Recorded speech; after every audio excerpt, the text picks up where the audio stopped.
So my name is Rachel Brooke and I'm with Jim's Conveyancing, and today I've invited Andrew Shaw, who's the head of Jim's Legal.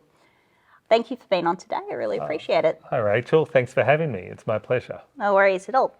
So really, part of today, I guess if anything, I really wanted to talk about why it's really important to have a will, and my understanding that this is a recent service that now Gyms can actually offer to their clients, and just sort of talking about that, why it's important to have a will, what happens if you don't have one, and from your experience, maybe if you've got some sort of horror stories or anything like that from those that didn't have a will, and the sort of implications and ramifications from there, really.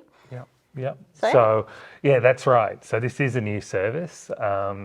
Jim's Legal has just been established, so we've incorporated it as a legal practice. So it's able not only to serve Jim's group, but also members of the public. And one of our primary offerings is wills, estate planning, powers of attorney, and wills are a fundamental legal document for people. A will, I guess, going back to what a will is, Sure. It's a legal document that directs how your assets, including any property, are to be distributed. So it serves a number of important purposes. In a will, you can nominate who's going to manage your estate. It sets out who's going to benefit or inherit your assets. For parents, you can nominate who will look after the children in the event something happens to you. Make sure that you know and have a plan about what's going to happen. And for business people who have companies, family trusts, those sort of entities, you can direct how you want to pass control of those entities. So it's really important planning tool for most people, and really a required document. Really quite vital, and I think that with a more recent thing, correct me if I'm wrong, I think a lot of people try to have a go at drafting their own wills. That's right. People do. And They do? there was actually, and people can do that. There's no reason, but it is a bit of a dangerous thing to do. So there was a case in Western Australia, I think it was Rogers and Rogers Young, where the judge, a Supreme Court case, talked about sort of the curse of the homemade will. And it's just a bit of a dangerous thing to do. The judge in that case talked about how the will maker was probably very clear about what they wanted to happen. But because of the technical nature of wills and the formal requirements, it can lead to uncertainty. And so things that people commonly might get wrong if they try and do a will is it just doesn't meet the technical requirements in terms of signing. Right. Having two independent witnesses sign with the same pen, so it's clear they're in the same room at the same time, and just future-proofing some clauses that you might not expect. So, what happens if something, if a beneficiary dies before you? What happens in that case? Just those are things that an experienced lawyer will be able to assist with. That maybe someone drafting a will at home or using a post office kit might have trouble with. Absolutely. And so obviously wills, they're very black and white. I mean, it's a will, right? But there's a lot of grey areas, and I'm sort of hoping that you might be able to shed some light, not even necessarily going back to that legal case that you mentioned, but even just simple grey areas that can commonly happen for those that might attempt to draft a will by themselves. Yeah. So I guess it's all about clarity.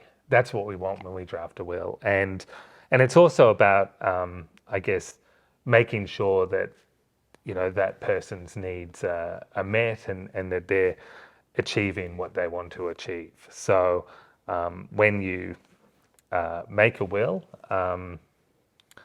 I guess when a client comes to us to make a will, the first thing we do is listen to their circumstances, and we try and tailor it to them. So for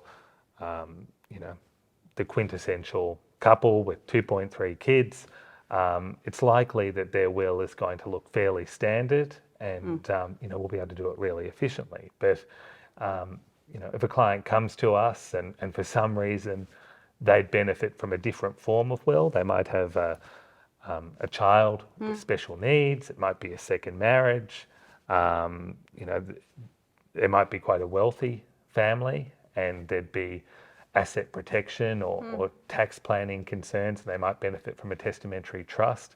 We'll talk to them about that and be able to say, well, you could do this type of will, but in the circumstances you'd benefit from from a different type of will, and this is what that means and how you'd go about it. So I guess it is a case of tailoring the will to the individual and make sure they're coming at it from an educated point of view. And if anything, with a will, the whole meaning of and the whole purpose of having a will is really to serve the interests and also the best wishes of those that has drafted that. We'll scrap that, go back. So really the whole purpose of having that will is to really reflect the wishes of those in it, really. Yes. And I know, and it's such a true saying, and you see it in conveyancing, and you see it with anything really, is that there's no friend when it comes to money. And it really is one of the major sources of conflict and contest, if anything. And for many, a lot of arguments come out of money. And for those that might try to draft a will themselves, I can only just imagine the sort of potential for it to be contested and for it to go through the courts. If a will isn't properly drafted, and if anything, it's really important that a will is facilitated by having that independent person in the process, because I think that they're also a means of being manipulated. And look, I agree. I think having a will is really important to reduce the likelihood of dispute and ensure that the intentions of the will maker are given effect to. And so if you die without a will, or your will is unclear, for instance, you appoint an executor who dies and there isn't a provision for the appointment of an alternative executor, then you have an uncertain situation where basically your loved ones might not know, well, who's going to manage the process. If there's no will, it can be really hard even to know how to go forward. So I think that having a will, having it clear in writing and professionally done, can make things a lot easier for the family members, the loved ones of a deceased person, and that they can have peace of mind knowing that their wishes are going to be given effect. Also, having the will is a good starting point. Basically, the beneficiaries and the loved ones, it's a difficult time for them. There's a lot of grief. They see the document. There's the name of the lawyer who prepared it on the front page, so they know who to call as well. And it just starts the process, and I guess reduces uncertainty and delay. And even in those circumstances with the deceased estate, from your experience, do you find it better having an independent process that is the executor of that will, obviously it's a personalised thing, a will, to choose an executor. But even so, the benefits of perhaps having an independent person in that process for those thinking about drafting a will and who they're going to nominate as their executor, maybe you could talk about the sort of benefits of having that independent person in the process. I think the primary purpose is having certainty. So quite often an executor will be, the primary beneficiary, and quite often that's appropriate. But the important thing is to name who it is and for the will maker to have thought about who it's going to be. So, in a typical couple, it might be totally appropriate for the spouse, where they've got children of the same marriage, to be the executor, because they're going to share the same wishes for their children. But at the next level, if something happens to to both partners and just say there are 3 kids, then you've got to start thinking about, well, who do you appoint? Does it make sense? Is there perhaps someone, you know, who's financially minded who'd be best placed to kind of go through the process? Where do they live? If some people are interstate and you know, the assets are in Victoria, then it makes sense to appoint the child who lives in Victoria where the probate application is going to take place. So just thinking about who you're going to appoint and being deliberate about it is a really big benefit. Really important. And I would imagine, are there any sort of timeframes around the executor of the will actually actioning those items? There are. So the executor has a duty to act in the best interest of all the beneficiaries, to act honestly and to act efficiently as well.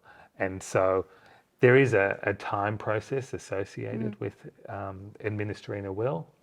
Usually you have to wait until the death certificate issues, which takes typically 4 to 6 weeks from the date of death. And then there's a process of advertising the intention to apply for a grant of probate or representation. The executor needs to make some investigations, usually assisted by a lawyer, about what assets there are that need to be called in. And that all takes time. But as a rule of thumb, you know, it's expected that the executor will be proactive and they should, you know, have made significant ground in the first year at least after the death. So if something hasn't happened by then, you know, then there's a real issue. So which is just another reason why you've really got to be careful who you nominate and make sure that the person that you are nominating as your executor is appropriate, you know, to perform the functions. Absolutely, and getting the advice of a lawyer as well. Yes, yeah. They're that independent person in the process that might be able to at least offer some advice when listening to your clients about what they need, what they expect, and guiding them and choosing the right person as well. That's right. So it is possible for people to apply for probate without a lawyer, but it's technical. It's a court application made in the Supreme Court in Victoria. And my understanding of the statistics is about 90% of people use a lawyer, you know, to apply for a grant of representation like probate. So, you know, it's not an easy thing to do without a lawyer, and lawyers will be well practiced at doing it. So there certainly are benefits doing it that way. And really going back to that sort of real, and I believe it 100% that there's really no friends when it comes to money. So I know myself the answer to this, but for those that are sort of wondering, can they actually contest a will before the deceased has occurred, really? Yeah, so there are grounds to contest wills, but you can only, the most common way to contest a will is to make a claim under Part 4 of the Administration and Probate Act. It's a claim for further and better provision, and you can only make that claim, you know, after the person has died, after probate has been granted. And so when I'm assisting clients to make a will, you know, obviously the lawyer is looking at, well, how can we make sure that the intent of the will maker is given effect and that the will is not, you know, subject to challenge. So the reasons why people might challenge a will is if they're not treated fairly or equally. If you know that you have a child who, you know, has real need of the inheritance and you treat someone else differently, you know, you do open yourself up to a will challenge. Absolutely. And is that sort of, those sort of circumstances, is that something that Gems Legal be able to help people with? Yeah, absolutely. So with estate planning, I mean, our primary concern when we're acting for the will maker is to ensure that the will maker's intentions are given effect to. So we do our best to give good advice to the client about how they could minimise the prospects of a challenge. Then acting for the executor and assisting them to obtain a grant of probate. Again, we're helping our client to give effect to what's said in the will. But if there is a will challenge, sometimes they're inevitable, and it's definitely something that Jim's Legal can assist with. Good. And so, on average, what would you charge for a will? Okay. So, a will is a very common document. We always tailor them to the individual circumstances of the will maker. But if it's a standard will, a standard mirror will for a couple, we'd charge $990, including GST. Right. That would be your standard mirror will for a couple. If it's for a single person, it's $550, including GST. Right. It's actually quite cost effective, really, when you think about the sort of ramifications not properly having one done or trying to do one yourself, really. So, even though it really is a short-term cost for such a long-term gain. Yeah. And in your experience as a lawyer, if you can share any sort of, it could be horror stories or experiences that you've encountered in your experience and practice, where someone didn't have a good will drafted, let's say, or didn't have a will at all, that came across on your desk as sort of a bit of a warning to have a will and have a good one done. Yeah. And the types of situations are where you see the homemade will. It's hard to determine the validity of it. Perhaps a witness wasn't truly independent of the will, so they've had a beneficiary has had their parent sign a homemade will. Then that beneficiary's partner or spouse has been a witness to it.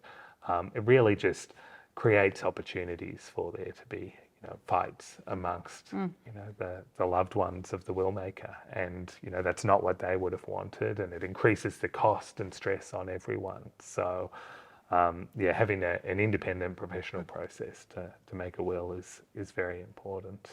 Absolutely. And I know that definitely with Jim's Conveyancing, we assist our clients with survivorship applications, so those that have multiple estates. Yes. Are there any sort of more broader services that even Jim's Legal itself could assist with?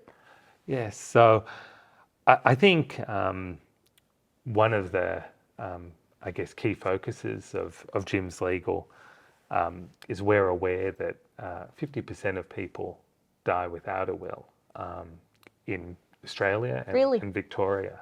So that's an approximate figure, but it's about 50% of people. And I think we've talked about how important wills are, and so it's an indication that people are reluctant to go and see a lawyer. They might find them intimidating. So we want to be an approachable law firm, and I guess have people feel free to call us. They know the Jim's Group brand, they know what it stands for, your local expert. And so, we hope that people will come to us if they do have a legal need, like a will, and we can assist them in a approachable, and transparent and fair, respectful way.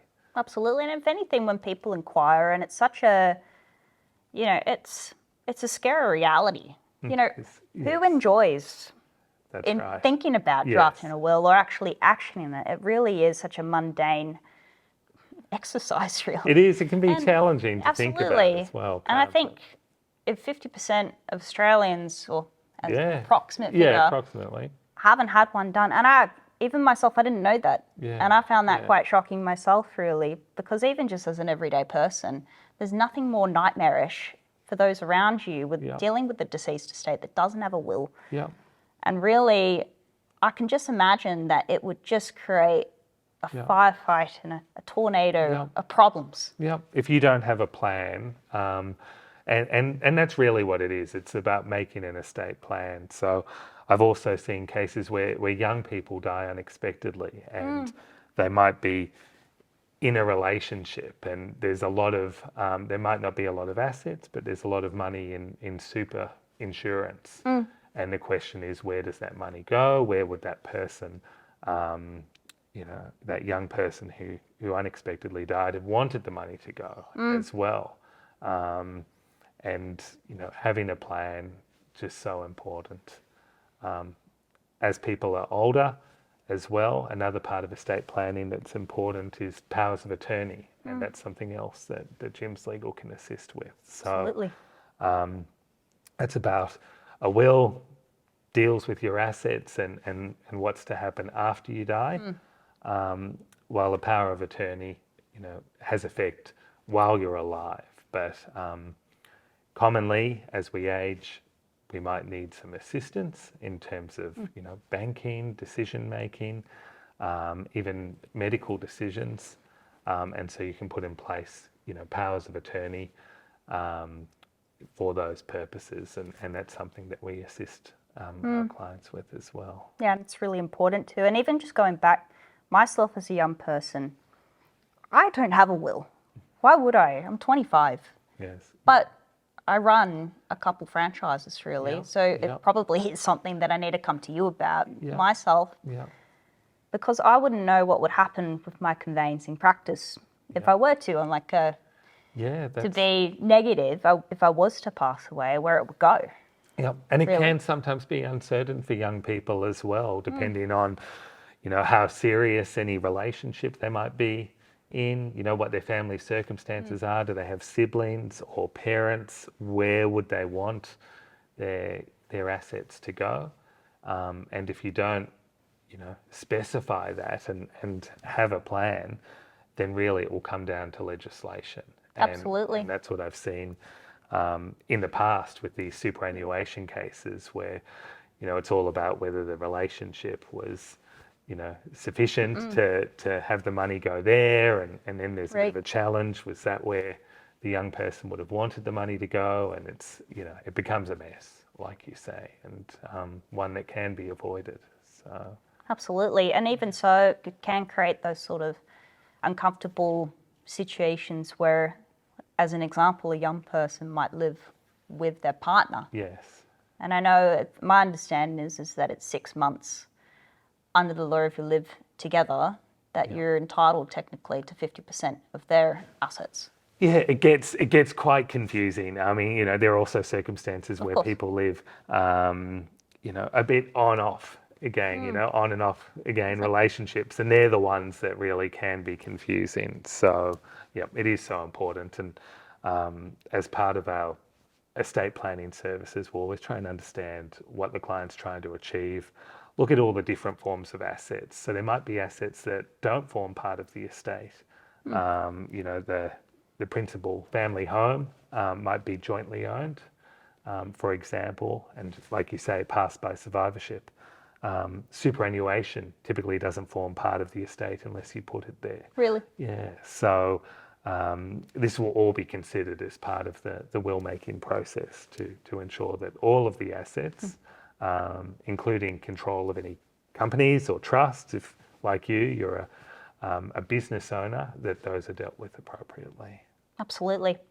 And I know that even when, so I've had situations myself where even before someone's had a will drafted, right? And I had a young gentleman that inquired via the Jim's call centre that he wanted to be added onto his mother's property title. Now, of course, I have to assume the worst in the situation because I have to practice my own due diligence and, really take those steps to ensure that that really was within the mother's best interest, because you sort of think red flags immediately because it's the son inquiry. Now, it was a legitimate, case, and how I ensured that that really was within her best interest, that I insisted my clients had to have a meeting with me face to face. Yes, yeah. Because I needed to see myself, to ensure that she wasn't a vulnerable person, that, he wasn't taking advantage of the situation and, was sort of guiding that situation to be added onto his mum's property Yeah. title. But no, it was for legitimate reasons, really. But even so, it's so important to start thinking about these things even before you have a will drafted. Yes, that's right. And one of my points was to him, well, why would you want to be added onto? I said, do you have any brothers or sisters? A father. And no, he had no father, no brothers or sisters. And and I told him, because obviously the stamp duty implications, and that's one of the things to consider as well with related party transfers, is those sort of implications. And for him to be added onto his mum's property title, and he was a low income earner and she was a pensioner concession holder, and still they had to pay stamp duty because it's deemed a favourable sale, right, to him. And the benefit to him in the eyes of the State Revenue Office is that he was going to become a property owner. So of course they wanted to, take their slice of the pie, really. And it was going to cost tens of thousands of dollars. And I said to him, well, what's the urgency of being added onto this property title if you have a will in place anyway? And I just assume that you're going to inherit the property anyway. They hadn't had a will done yet, so that was something that definitely you'd be able to help him out with. But even so, it was just something that he needed to get a loan to do renovations on the house, and he needed to be added onto the property title to act as a form of security, really. But it's just those sorts of unusual circumstances and situations where definitely having just something in writing can really save you in a multitude of circumstances, and ensuring that you're going to a good quality service that practices that due diligence and acts within their client's best interests to protect them along the way. That's definitely something that we're about.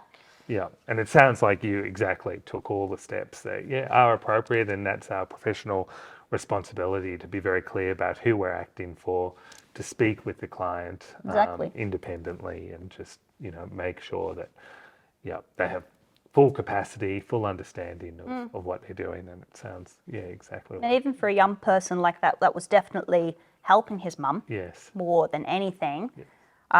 Someone like him, he needs to start having those conversations about having a power of attorney, being a young person, coming to Jim's Legal and getting you to be his a power of attorney, because he was only 21, really, dealing with these really uncomfortable situations, and really being a young man of the household. Unfortunately, his father passed away.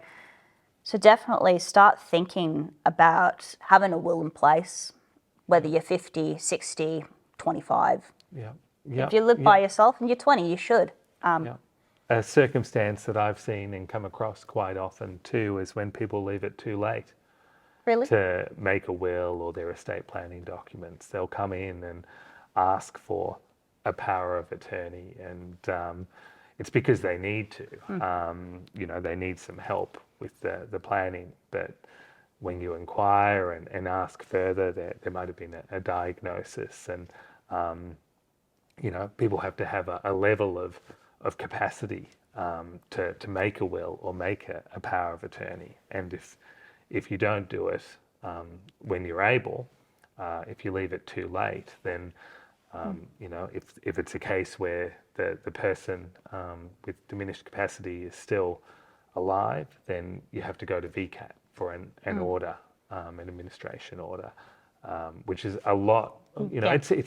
It's not difficult, but it's certainly a lot more difficult than putting in place a power of attorney. Earlier when you have the opportunity to do it. So it's really important to do. And it's dragging someone as well. It's already traumatic enough, and not to be so negative throughout the whole entire. But we're talking about wills, really. So that we can't turn that into a happy, fun subject. No. But it does create peace of mind for the client, and like we say, it's not an especially expensive or complicated process. No. Quite often clients are surprised by how streamlined it is. They come in, I always ask questions about the family circumstances and then their assets in broad terms to make sure we're not missing anything, that I have an understanding of what they want to achieve. Then it's a matter of emailing out a draft and getting some feedback, and then having it signed in accordance with the formal requirements. So it's not an especially complex process for most people. And as I said, we typically, if we can, charge a fixed fee of $990 for both couples. So, it's quite reasonable. Oh, absolutely.